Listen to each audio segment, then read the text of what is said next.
아멘. 하나님의 말씀 함께 보시겠습니다. 누가복음 13장 10절에서 21절 말씀입니다. 누가복음 13장 10절에서 21절 말씀 함께 봉독하겠습니다. 예수께서 안식일에 한 회당에서 가르치실 때에 18해 동안이나 귀신 들려 앓으며 꼬부라져 조금도 펴지 못하는 한 여자가 있더라. 예수께서 보시고 불러 이르시되 여자여 내가 네 병에서 놓였다 하시고 안수하시니 여자가 곧 펴고 하나님께 영광을 돌리는지라. 회당장이 예수께서 안식일에 병 고치신 것을 분내어 무리에게 이르되 일할 날이 엿새가 있으니 그동안에 와서 고침을 받을 것이요 안식일에는 하지 말 것이니라 하거늘 주께서 대답하여 이르시되 외식하는 자들아 너희가 각각 안식일에 자기의 소나 나귀를 외양간에서 풀어내어 이끌고 가서 물을 먹이지 아니하느냐. 그러면 18해 동안 사탄에게 매임받은 이 아브라함의 딸을 안식일에 이 매임에서 푸는 것이 합당하지 아니하냐. 예수께서 이 말씀을 하심에 모든 반대하는 자들은 부끄러워하고 온 무리는 그가 하시는 모든 영광스러운 일을 기뻐하니라. 그러므로 예수께서 이르시되 하나님의 나라가 무엇과 같을까? 내가 무엇으로 비교할까? 마치 사람이 자기 채소밭에 갖다 심은 겨자씨 한 알 같으니 자라 나무가 되어 공중의 새들이 그 가지에 깃들었느니라. 또 이르시되 내가 하나님의 나라를 무엇으로 비교할까? 마치 여자가 가루 서말 속에 갖다 넣어 전부 부풀게 한 누룩과 같으니라 하셨더라. 아멘. 하나님의 말씀입니다. 오늘 본문의 10절부터 21절까지의 내용도 두 가지 이야기가 담겨져 있는 본문입니다. 10절부터 17절까지는 안식일에 한 귀신 들려서 꼬부라지고 펴지지 못한 상태로 18년을 살았던 한 여인을 예수님께서 안식일에 고치셨다는 이야기가 담겨져 있습니다. 그리고 18절부터 21절까지는 하나님의 나라의 비유 두 가지가 포함이 되어져 있는데 하나는 누룩에 대한 이야기이고 하나는 겨자씨에 대한 이야기가 되겠습니다. 여러분 오늘 이 두 가지 본문이 연관이 있습니다. 왜냐하면 이 두 가지 본문을 이어주는 접속사가 있어요. 그 접속사가 그러므로입니다. 그래서 첫 번째 그 안식일에 고꾸라진 채로 18년을 살았던 그 귀신 들린 여인을 안식일에 고치신 그 사건과 이제 예수님께서 그 사건을 통하여서 그러므로 하면서 소개해 주고 계시는 하나님 나라의 비유, 하나는 겨자씨의 비유, 하나는 누룩의 비유를 우리가 결론으로 하나님의 나라를 함께 우리가 붙잡고 그 나라를 소망하며 오늘을 사실 수 있게 되시기를 축복합니다. 아주 기쁜 일이 될 것입니다. 안식일에 예수님께서 안식일에 들어가서 회당에 들어가서 예배를 하시는데 한 귀신 들린 여자를 보신 겁니다. 근데 귀신 들린 여자가 이렇게 고꾸라진 채로 이렇게 움직일 수 없고 이렇게 중풍병자 같이 굳어진 채로 18년을 살았습니다. 여러분 구원의 또 하나의 의미가 뭐냐 하면 우리를 치유하고 자유케 해주시는 것입니다. 우리는 우리 죄의 결과들로 다 연약하고 또 이렇게 나음받지 못하고 아픔과 고통 가운데 있습니다. 이 죄가 들어오기 전에는 그런 일들이 없었습니다. 그러나 여러 가지 다양한 이유의 죄악들로 귀신도 들리고 또 우리 육신의 연약함으로 우리 겉사람이 후패되어짐으로 우리 다 연약함 가운데 있죠. 근데 우리의 삶이 이 귀신 들려서 18년 동안 고꾸라진 채로 정상적인 활동이 안 되는 거죠. 움직여지지 않는 채로 그 고통을 우리가 한번 상상해 보아야 합니다.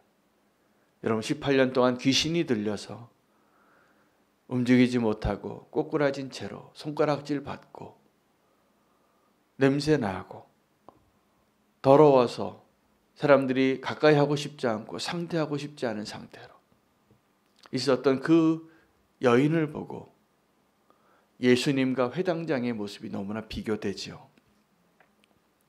예수님은 그 여인을 보고 불쌍히 여기시고 고쳐주셨습니다. 여러분, 이 죄의 문제에 대해서 주님은 두 가지 일을 하시는데 죄의 원인이 되는 일을 제거하고 죄의 결과 가운데 있는 그 모습을 치유하시는 것입니다. 우리는 그 예수님께서 그 죄의 원인을 제거해 주시느라고 중풍병자를 고치시고도 그냥 그 들것을 가지고 나아가라라고 말씀하셔도 되는데 내 죄 사함을 받았느니라. 그것이 예수님과 병원의 의사의 차이예요. 병원에서 의사는 아픈 자들을 고치는 데 전문가이지요. 그러나 예수님은 그 병을 고치시는데 그치지 아니하시고 정말 그 병의 원인이 되는 내 죄가 사함을 받았다고. 여러분, 이게 정말 기쁜 일입니다. 우리는 어떤 죄의 결과들, 문제, 현상들, 그것이 개선되어지는 일에 기뻐하는 것으로 머물러 있지 마시고 우리가 그런 선물을 받을 때 주님께서 나에게 찾아오셔서 나의 그 병든 몸을 고쳐주시는 것이 무엇을 의미하는가? 내가 예수님을 만나고 그 예수님을 믿고 그 예수님의 이름으로 예수님의 손끝이 닿아서 나의 문제가 해결되어질 때 진짜 기뻐해야 할 이유는 나를 구원해 주시는 것입니다. 내 죄가 사함을 받은 것을 아는 것입니다. 그 일이 안식일에 있었는데 그 여인이 나음받은 것을 보고 기뻐하지 않는 사람이 회당장이었습니다. 회당장은 사실은 자기 성도였을 텐데 자기 회당에 나와서 예배하는 그 여인이 18년 동안 귀신 들린 채로 꼬꾸라진 모습으로 고통 가운데 있었던 그 자기 성도가 고침을 받으면 기뻐해야 될 텐데 불편했어요. 그리고 도리어 예수님을 책망해요. 아니, 그때 예수님은 이 회당장의 눈에는 그냥 용하다는 어떤 청년이었겠죠. 이적을 행하는 한 청년에 불과한데 그게 도리어 자기의 눈에 거슬릴 수도 있어서 그에게 가르칩니다. 예수님에게. 네가 일할 수 있는 날이 6일이나 있지 않느냐. 이런 병 고치는 일도 일이니까 안식일에는 오직 하나님만을 인정하고 여기서 예배하고 꼼짝 말고 있고 그 기적을 행하는 일도 나머지 6일 동안 하고 지금은 예배만 해라. 이렇게 가르쳐 준 거죠. 근데 예수님의 대답은 너희도 너희 양과 소가 안식일에 먹어야 되면 그것을 풀어서 먹는 대로 이끌고 밥 먹게 하지 않냐고. 지금 18년 동안이나 귀신에 붙잡혀서 움직이지 못하고 꼬부라진 채로 고통당하고 있는 이 여인을 내가 치유한 것이 틀린 것이냐고.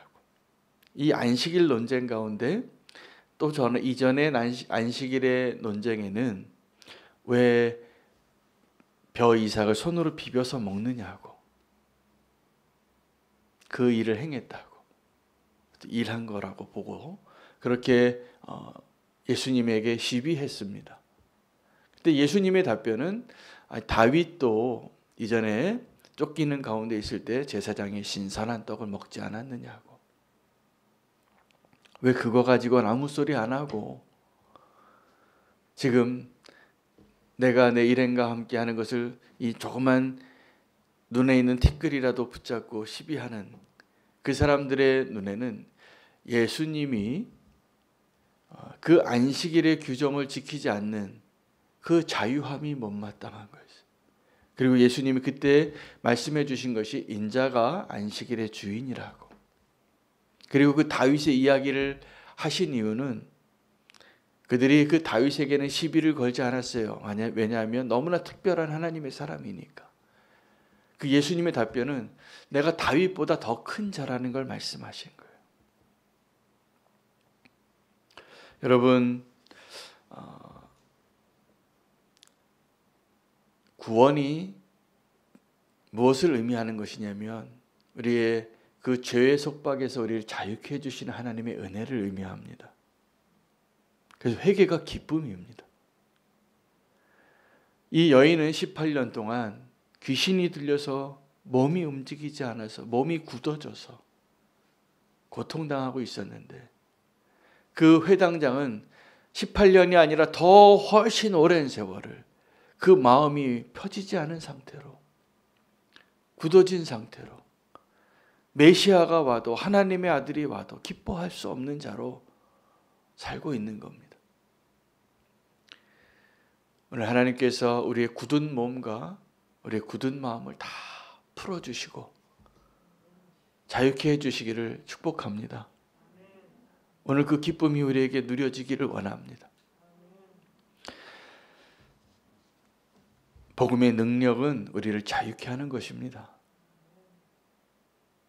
우리가 이 말씀 가지고도 누구를 얽매고 말씀 가지고도 나의 삶을 제한하고 그것이 무거운 짐이 되어지고 여러분 우리가 말씀대로 사는 것이 힘겹게 하는 일이라면 문제가 있는 것입니다. 힘들어도 그것이 기쁨이 되어지는 것이 복음의 능력입니다. 우리가 그 기쁨으로 살 수 있게 되어지기를 축복합니다. 오늘 그 주님을 인격적으로 알고 우리가 회개의 기쁨을 누리고 우리를 자유케 해주시는 그 손길을 누리고 여러분 우리를 지금 노예로 만드는 그 원인이 어디에 있는 것 같습니까? 모세는 그 히브리 민족을 자유케 하기 위하여 바로 앞에 서서 담대하게 자기 힘으로는 지팡이 짚고 걸을 수밖에 없고 말도 못하는 그 할아버지가 그 노인이 담대하게 하나님의 이름으로 선포하고 바로를 꾸짖고 책망하고 꺼내옵니다. 자유케 한 것이지요. 여러분 지금 우리가 무언가에 중독되어 있는 사람을 한번 보십시오. 그 사람이 자기 힘으로 그 매여 있는 데서 벗어날 수 있는 거 불가능하니까 중독이라고 하는 거예요. 그 내용이 어떠한 것이 됐든 술이 됐든 담배가 됐든 뭐 어떤 여러 가지로 게임이 됐든 뭐 어른들 경우는 더 많은 경우에 내가 내 힘으로 그것을 컨트롤할 수 없을 때 거기에 매여서 여러분 중독에 빠지는 사람들은 그 나쁜 거 아는데 그걸 더 좋아해요. 술 마시면 내 건강에 해로운 거 아는데 술 마시시잖아요. 그 담배를 못 끊어요. 마약을 못 끊어요. 도박을 못 끊어요. 게임을 못 끊어요. 그 나쁜 거 다 알아요. 이러다 내 건강을 해야지. 내 이러다 죽지. 이러면서도 벗어나지 못하는 거예요. 여러분 주님은 우리를 자유케 하십니다. 그 복음의 능력이 여기에 있습니다. 우리를 자유케 하는 거예요. 그 사슬을 끊는 거예요. 여러분 그래서 노예는 이 무거운 짐을 지고 있기 때문에 노예가 되는 게 아니고요. 우리가 좋아하는 것에 익숙해지면 노예가 됩니다.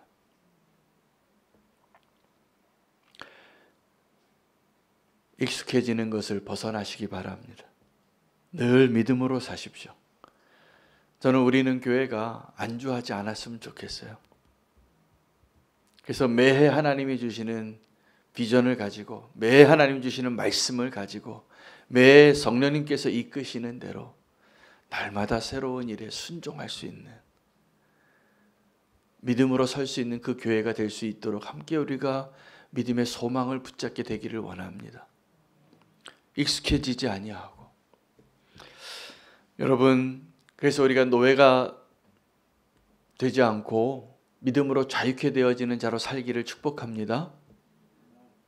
귀신에 붙잡혀서 꼬부라져서 몸이 움직이지 않았던 자나 그 율법에 사로잡혀서 하나님도 못 알아보고 하나님까지도 내 틀에서 어긋나는 것이 그 오점이 보이는 자로 사는 그런 안타까운 회당장 되지 않았으면 좋겠습니다.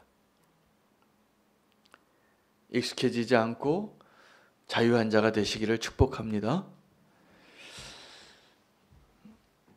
그 이야기와 함께 이어지는 예수님의 결론은 하나님의 나라예요. 하나님의 나라를 비유하시는데 두 가지 비유가 이렇게 말씀하시면서 하나님 나라를 의도적으로 설명하신 것입니다. 그러므로 18절에 예수께서 이르시되 하나님의 나라가 무엇과 같을까? 내가 무엇으로 비교할까? 하시면서 설명하신 것이 19절에 한 사람이 자기 채소밭에 여러 채소를 심었겠죠. 그런데 그 채소에 겨자씨가 한 알이 떨어진 겁니다. 뭐 채소 씨도 작겠지만 겨자씨도 작아요. 더 작은 게 겨자씨예요. 근데 나중에 결과는 채소가 자라봤자 뭐 한 이 정도 자라겠죠. 무릎에 사람 길 안 넘겠죠. 근데 겨자씨는 다른 채소보다 훨씬 커지는 거예요. 어느 정도로요? 공중의 새들이 그 가지에 깃들 정도로. 나무같이 우뚝 솟은 자가 되는 거예요. 또 하나의 비유는 가루가 21절입니다. 한 여자가 가루 서말에 갖다 넣어 전부 부풀게 한 누룩과 같으니라. 자, 가루 서말은 한 37리터 정도 해당이 됩니다. 적지 않은 분량이죠.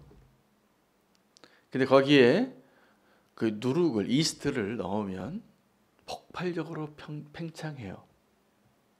그 누룩 때문에 가루 서말이 엄청난 분량의 온 가족이 먹을 수 있는, 정말 며칠을 먹을 수 있는 떡 반죽이 되겠죠. 그 밀가루 37리터가 그렇게 커지는 겁니다. 누룩을 넣으면. 근데 이게 천국의 비유라는 거예요. 이게 하나님의 비유예요. 이것은 어떤 의미가 있냐면 여러분이 낙심하지 아니하고 정말 자유한 자가 되기 위해서는 낙심하지 말아야 됩니다. 무엇이에요? 나의 지금 자금에 있어서. 내가 지금 좀 부족할 수 있어요. 내 능력이 작고 여전히 초라하고. 그래 하나님의 나라는 그런 연약하고 작고 미약한 자들에게 복음의 능력이 들어가면, 성령의 역사가 임하시면 다른 채소보다 훨씬 커지는, 공중의 새가 와서 깃들게 되어지는 그러한 나무 같은 열매를 거두게 될 것이라는 이야기입니다.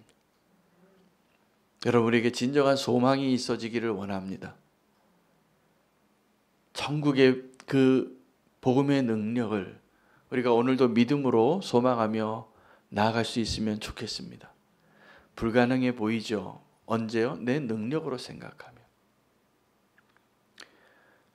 부자 청년이 천국에 가는 거 불가능하다고 말씀하신 거예요. 이 낙타가 바늘구멍에 어떻게 들어가냐. 그래서 그 부자 청년의 이야기를 우리는 어디에서 결론 낼 때가 많으냐 하면 부자 천국에 들어가기 어렵다. 그러므로 우리가 가난한 자가 되어야 된다. 더 나의 소유를 다 팔아서 구제하는 자가 되어야 한다. 라는 결론으로 그 본문을 해석하는데 멈추지 마셔야 됩니다. 왜냐하면 주님은 그 불가능한 이야기를 하시고서 진짜 결론은 다른 데 있어요. 사람에게 불가능한 것이 하나님에게는 모두 다 가능하다고 이야기하시려고 이야기하신 거예요. 부자 청년은 훌륭한 청년이었습니다. 우리보다 훨씬 훌륭합니다. 하나님의 말씀을 다 지켰고 주님의 질문에 잘 대답할 수 있는 훌륭한 청년이에요. 그래서 예수님은 그 청년에게 한 가지 더 사랑해서 얘기해 주신 거예요. 근심하고 돌아갔지만. 어떻게 보면 우리가 그 훌륭한 부자 청년같이 사는 것으로는 천국에 갈 수 없다라는 거예요.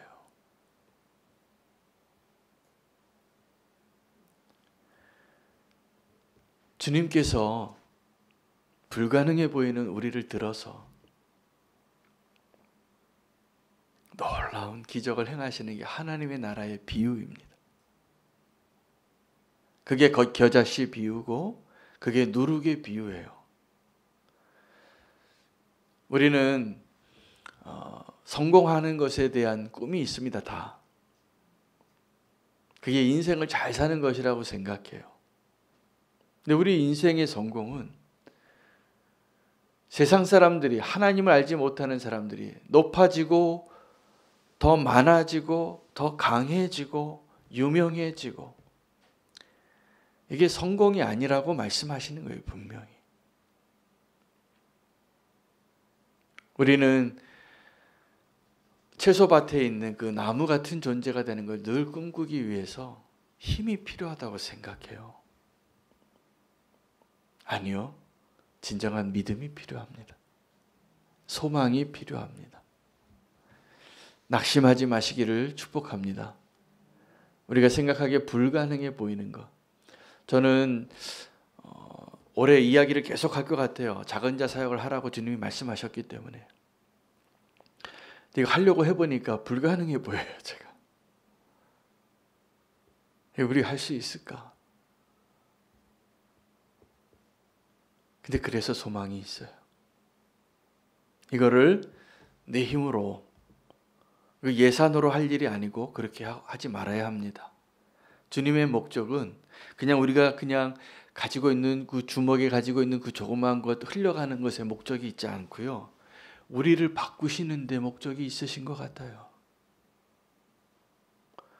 우리가 정말 그곳에서 역사하시는 하나님을 만나고, 우리가 정말 예수님을 만나서 변화되어지는 삶을 이제 선물로 주시려고 한 사람도 빠짐없이 우리가 다 그 일에 동참하게 되기를 저는 지금 기도합니다.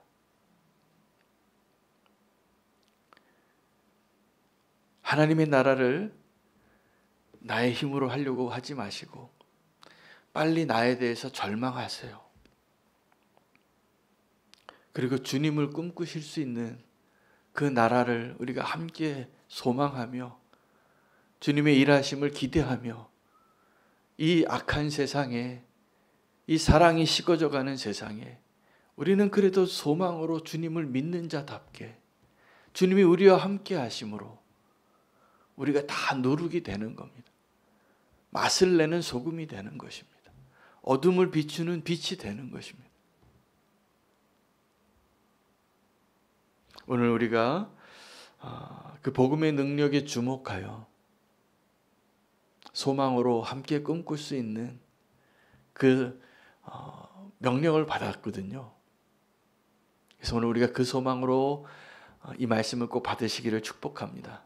복음의 능력이 겨자씨 같은 나에게 임하기 시작하면, 성령의 역사가 임하기 시작하면 세상을 바꾸는 겁니다. 그래서 우리의 소망은, 그 하나님의 나라의 소망은 우리를 절망케 하고 꼬부라뜨려서 굳어지게 하고 익숙하는 데 머물러 있게 하는 이 세상의 방식들을 깨트리는 거예요. 그리고 믿음으로 사는 겁니다. 그 하나님과 그 복음의 능력을 함께 기대하며 주님 앞에 설 수 있는 오늘 되시기를 축복합니다. 저는 코로나를 오늘 기도할 건데 오늘 말씀 붙잡고 주님 뭘 기도할까요? 이 코로나가 지금 확산이 되고 있어서 여러분 불과 몇 달 전에만 해도 100명 넘는다고 덜덜 떨었어요. 우리가 확진자가. 근데 지금 10만 명이에요. 100배가 됐어요.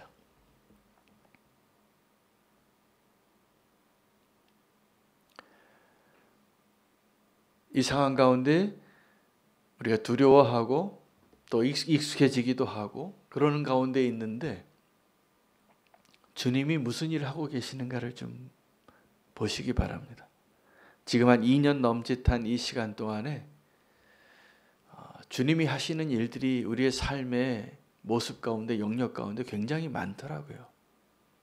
어려움도 많이 겪지만 주님이 하시고 계시는 일들이 있고 우리를 바꾸고 계시고 만지고 계시는 중이에요. 주님이 일하시는 때라고 저는 믿습니다. 지금 어려운 때지만. 그럼 주님이 일하시는 때에 우리의 삶의 모습이 이 코로나 때문에 버려야 할 것들은 좀 다 버려야 하는 거예요. 어쩔 수 없이 그렇게 가고 있어요, 우리가.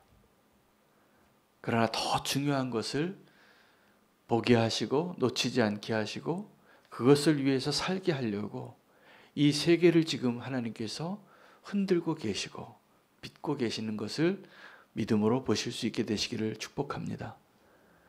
어려운 시기를 보내지만 우리가 더 사랑하는 겁니다. 그리고 주님께서 우리 가운데 무엇을 두려워해야 하는가를 분명히 말씀하실 것이라 믿습니다. 다 두렵죠. 옆 사람이 내게 지금 감염시킬 것 같고 누구 만나는 게 다 조심스럽죠. 그런데 그렇게 조심하는데 이 바이러스는 놀랍게 지금 확산하고 있어요. 오늘 말씀하신 이 하나님 나라 같아요. 이 바이러스가 확산되어지는 게. 우리를 지금도 지켜주시고 함께해 주시는 것 감사하고 또 고통 가운데 있는 성도님들을 더 사랑으로 돌아보기를 원하고 오늘 주님이 말씀하신 하나님 나라의 비유를 깨닫는 자 되시기를 축복합니다. 오늘 두 가지입니다. 복음의 능력은 우리를 해방시키시는 것이고 또 하나는 누룩과 겨자씨의 비유같이 복음의 능력이 불가능한 일을 가능케 하고 놀라운 변화를 허락하실 것입니다. 오늘 그래서 익숙해지지 말라 또 낙심해지지 말라 이 말씀 하나님의 음성으로 듣고 함께 믿음으로 결단하며 기도하겠습니다. 코로나가 바꾸는 세상 가운데 주님이 내 삶에 역사하여 주시옵소서. 어제 또 우리 남상호 형제님 확진됐다는 소식을 들었는데 가족을 위하여 함께 잘 극복해 나가고 이겨낼 수 있도록 함께 기도해 주시기를 부탁드리겠습니다. 주의 이름 부르고 함께 기도하겠습니다.